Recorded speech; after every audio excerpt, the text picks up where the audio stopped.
You'd think that if a famous NBA player had a near-death experience, you'd hear about it. But surprisingly, most fans have no idea about the stories you're about to hear. Several famous players, including Steph Curry, Damian Lillard, and others, are lucky to be alive today. They've all been involved in situations where they could have easily been killed. Some of these will blow your mind, starting with Nikola Vukovic. Nikola Vukovic is a two-time All-Star who's been in the NBA for 10 years. Nikola is from Montenegro, but his family was always traveling because Nikola's father, Borislav, was also a professional basketball player. Borislav played primarily in Belgium, which is where Nikola spent most of his childhood growing up. Nikola would go on to not only follow in his father's footsteps, but carry the family legacy even further as an international NBA star. But amazingly, all of it almost never happened. The Vukovic's moved back to Montenegro when Nikola was in his teens. This began the only time in Nikola's life where he would live in his family's home country, but it also very nearly marked the end of his life altogether. On January 23, 2006, Nikola and his father were riding on a train near Bios in Montenegro along with some of Nikola's teammates. Suddenly, Nikola and other passengers noticed something felt very strange about the way the train was moving. Concerned, Nikola and a couple friends actually walked up towards the front of the train and found the conductor. Nikola asked the conductor if anything was wrong. What the conductor said shocked him. In countries like the US, the conductor would have said everything is fine. Just go back to your seat. I've got this. But in Montenegro, not so much. The conductor turned to the young boys and said, "Prepare for the worst." This ominous response convinced young Nikola that he and his teammates were about to die. He closed his eyes and did as the conductor told him, preparing for the worst. He couldn't have known this at the time, since the conductor didn't really provide much information, but the real problem was that the brakes on the train had failed. On a train with several hundred men, women, and children on it, hurtling through steep and jagged mountain terrain, this isn't great. As you'd expect, soon enough, the train went flying off the tracks and into a ravine. It was an epic disaster that was all over international news right away. 47 people were killed, including one of Nikola's teammates, and close to 200 people were injured. Nikola recalls being thrown to the floor and having one of his teammates land on top of him. One of the doors on the train came off its hinges and landed on top of both of them. But amazingly, neither was seriously hurt. Neither was Nikola's father, Borislav. Every year since, Nikola celebrates what he calls his second birthday every January 23rd. In 2021, he celebrated his 15th second birthday. This helps remind him of how lucky he is to have survived such an unbelievable accident. He says it's his second birthday because it was a moment where he was given a second chance at life. In an instant, Nikola Vukovic was almost killed, but this next player had a close call with death that left his life hanging in the balance for days. Lamar Odom. Lamar Odom is a player who will be well known to just about everybody. Not only was he a key player on the championship Lakers of 2009 and 2010, but he also married a Kardashian. Odom left the NBA in 2014. It was during the following year in 2015 that Odom would come within inches of losing his life. During his last year playing professional basketball, Odom had gotten a DUI. There were rumors at the time that he had developed a drug problem, but these weren't yet confirmed. After a messy divorce with Khloe Kardashian that was all over the news, Odom sank into a very dark headspace. In 2015, Odom went to a brothel called the Love Ranch, located in Crystal, Nevada. After spending 4 days at the brothel during a large drug binge, Odom suffered a cocaine overdose. The former basketball star fell into a coma. He also suffered kidney failure, but most shockingly, Odom also experienced several heart attacks and no less than 12 strokes. This insane medical event placed Odom in emergency care at a Las Vegas hospital while the world watched and prayed. Odom's life hung in the balance for nearly 4 days before he finally regained consciousness. Odom and his friends and family could breathe a sigh of relief. He was finally gonna make it. However, it would be a couple more months before Odom finally left the hospital. In 2017, he spoke out about the highly publicized event. Odom says he did in fact have a drug problem and was addicted to cocaine. He feels that he cheated death, and today, he calls himself a walking miracle. Damian Lillard. Damian Lillard is from Oakland, California. Most people who think of California think of Los Angeles. Most people who think dangerous cities in California think of Los Angeles again. But most don't realize that Oakland is actually the most dangerous city in California and has been for many years.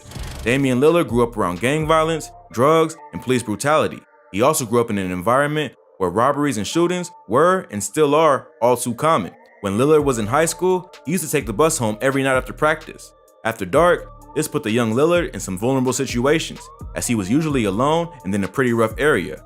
One night in 2008, during his senior year of high school, Lillard was alone waiting for the bus one night when he was approached by 3 men. They told the 18-year-old to give them everything in his pockets. This pissed Lillard off, and he made a mistake he would later regret. Instead of trying to talk calmly to the men and give them what they wanted, This was a totally understandable reaction, but it caused one of the men to whip out a gun. With the pistol pointing right at his forehead, Damian's life flashed before his eyes. He realized in that moment, all that was keeping him from being dead on the spot was this unknown man's finger on the trigger. It was a realization that would stay with Lillard for years to come. In a blind shock, Lillard handed over all the money he had on him at the time, which turned out to be just $10. It was extremely cowardly of these three young men to gang up on a high school kid and steal his bus money, but that's unfortunately what happened. They ran off and were never caught, at least as far as Damian knows. He says he's mostly just thankful to still be alive. Lillard talks about the experience in one of his rap songs. The song is called Roll Call. There's definitely a bad reputation when it comes to NBA players releasing albums, but Damian Lillard, or Dame Dollar, is actually pretty good, and he's been at it for a while. He's released multiple albums and received some real acclaim in the rap industry. It may have something to do with his experiences in Oakland and his desire to tell a story that many can relate to. Chris Bosh. Chris Bosh had one of the better NBA careers of any player. He won 2 championships, played in 11 All-Star games, and even had his jersey retired. But even die-hard NBA fans often don't realize that Bosh's career ultimately came to an early end that was honestly pretty heartbreaking.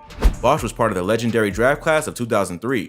He was picked right in the middle of some of the most famous players that year. Of course, LeBron was first, Carmelo Anthony came third, and right after that came Bosh. Bosh was even picked ahead of Dwayne Wade, who went 5th. Bosh spent the first half of his career in Toronto, but the second half of his career was when things really ramped up. He became part of the Big Three in Miami, along with his draft mates LeBron James and Dwayne Wade. The team was expected to win the NBA championship the very same year they first banded together, but the Dallas Mavericks surprised everyone, who had one of the great finals performances in basketball history. The following year, though, it was ring time for Bosh and the Heat. The super team won 2 titles in a row. They were on top of the world. This was definitely the peak of Bosh's career. It was also arguably the peak of Wade's career, and maybe even LeBron's too. Pundits started talking about a Heat dynasty and how this might be the most talented team in NBA history.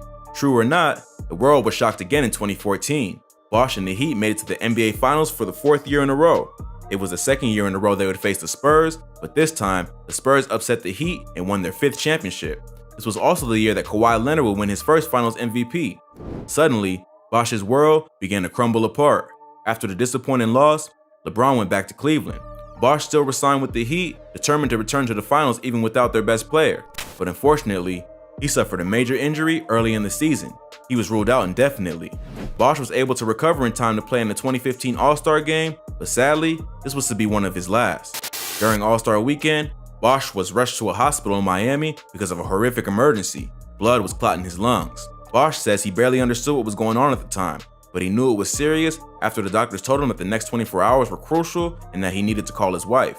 Blood clotting in the lungs isn't just scary sounding, it's extremely dangerous. Many people die suddenly every year from this shocking condition. If Bosh hadn't been rushed to the hospital in time, he almost certainly would have died, and he probably would have died a horrible, painful death too. Thankfully, the doctors were able to perform emergency surgery to save Bosh's life. He felt that his NBA career had been saved as well, but unfortunately for Bosh, he was wrong about that. After starting again with the Miami Heat in 2016, Bosh had more problems with blood clotting, this time in his leg. He was sidelined and put into medical care once again. Now, it was starting to look like a recurring condition, which meant the Miami Heat were starting to wonder whether to keep Bosh on the team. The risks were no less than life or death. Obviously, the health and safety of Bosh was everyone's top priority, but also, it was in Coach Pat Riley's best interest to make sure he had a healthy roster of players who he could count on. Bosh desperately wanted to be that player for his coach, just like he had been for his whole career. But not all stories have happy endings. Bosh's condition continued to get worse. Finally, during the offseason in 2017, the NBA made an official ruling. Bosh had to stop playing. This devastating blow turned Bosh's world upside down. At first, he refused to accept it. He trained and worked hard to be as healthy as possible, determined to win back the favor of the NBA and once again be able to have a career. But it never happened. Finally, in 2018, Bosh officially gave up. He announced he was no longer pursuing a basketball career. While he's lucky to be alive, and he's been able to manage his health condition much better in recent years, this was a very sad ending to an amazing career. Nobody wants to see a great player leave the game before they're ready. Pat Riley made sure to retire the number 1 for the Miami Heat in honor of Bosh, and his legacy will live on for generations in the hearts of Miami fans. Steph Curry. Steph Curry is the most famous and historically significant player on this list. A world without Steph would be a world with an entirely different game of basketball than the one we have today. But as crazy as it sounds, we almost got that world. When the NBA season began in late 2018, Steph Curry was the king of the NBA. His Warriors had been to the last 4 NBA Finals, and they had won 3 of them. By then, Steph had already won back-to-back MVP awards, signed the most expensive contract in NBA history, and cemented his place as the greatest shooter of all time. Steph had become one of those generational players who's larger than the game and larger than life itself, but he's still human, and everyone got a shocking reminder of that the following November. The setting was on a freeway in Oakland, California one afternoon. The weather was overcast, and the road may have been a bit more slick than usual from recent rain. A driver in a Lexus suddenly found themselves in every driver's worst nightmare, losing control of the car on the freeway. Sliding and swerving, a crash became inevitable. The driver watched in horror as their Lexus slammed into a black Porsche nearby. As the Porsche pulled off into the median, another driver came by and wasn't able to stop in time, rear-ending the Porsche. Imagine the shock of everyone involved when Steph Curry got out of the black Porsche and came to check if everyone else was alright. Thankfully, they were. California Highway Patrol was on the scene within minutes, and upon discovering that nobody was hurt, they decided to pose for pictures. The accident could have been much worse, and as with any high-speed accident, Curry's lucky to be alive. However, there was one thing that didn't make it out alive: Steph's car. The Porsche was totaled in the accident, but as his coach Steve Kerr joked later, that's really not a problem when you're one of the highest paid athletes in the world. Being the level-headed guy that he is, Curry's only public statement about the accident was a grateful tweet he sent afterwards that simply said, "Don't need any reminders, but all the time, God is great, and God is great all the time." If you like this video, be sure to check out our other videos like NBA Ugliest Shooting Forms, the hottest girlfriends of NBA players, and best NBA fights and ejections of all time. Also, don't forget to like, subscribe, and click the notification bell so you don't miss any great content like this. Catch you in the next video.